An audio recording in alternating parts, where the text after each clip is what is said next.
Hi. ನಿನ್ನೆ ಎಪಿಸೋಡಲ್ಲಿ ಇವರಿಬ್ರದ್ದು ತುಂಬ high drama ಆಗಿತ್ತು. ದಿನದಿಂದ ಸೈಲೆಂಟ್ ಆಗಿದ್ದ ಮನೆ ರಣರಂಗವಾಯಿತು. ಯಾಕೆ ಅಂದರೆ ಗಿಲ್ಲಿ ಮತ್ತು ರಘು ಮಧ್ಯೆ ಫೈಟ್ ಆಯಿತು, ಕಾವ್ಯ ಮತ್ತು ರಕ್ಷಿತಾ ಮಧ್ಯೆನೂ ಫೈಟ್ ಆಯಿತು. ಆದರೆ ಇವಳು ಸುಮಾರು ದಿನದಿಂದ ಸೈಲೆಂಟ್ ಆಗಿದ್ಲು ರಕ್ಷಿತಾ ಆದವಳು. ಇವತ್ತು ಹುಲಿಯಂತೆ ಕಾವ್ಯನ ಮೇಲೆ ಎಗರು ಬಂದ್ಲು. ಗಿಲ್ಲಿ ಆದವನು ನೊಂದಿರೋ ಜೀವ ಮತ್ತೆ ನೋಯಿಸ್ಬೇಡ ಅಂತ ಕಾಮಿಡಿ ಮಾಡ್ದ.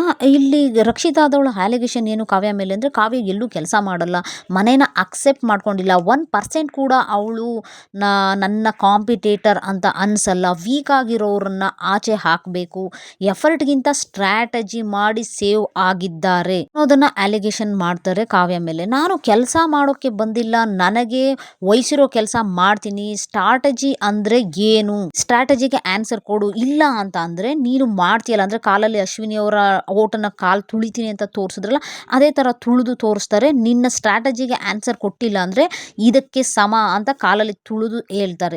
ಇಲ್ಲಿ ರಕ್ಷಿತಾ ನೀನು ಸೆಲ್ಫಿಶ್ ಅಂತ ಹೇಳ್ತಾಳೆ. ನಾನು ಗೆಲ್ಲೋಕೆ ಬಂದಿರೋದು ಅಂತ ಕಾವ್ಯ ಹೇಳ್ತಾರೆ. ನಾನು ಗೆಲ್ಲೋಕೆ ಬಂದಿರೋದು, ಬೇರೆಯವ್ರನ್ನ ಸೇವ್ ಮಾಡೋಕ್ಕೆ ಅಲ್ಲ.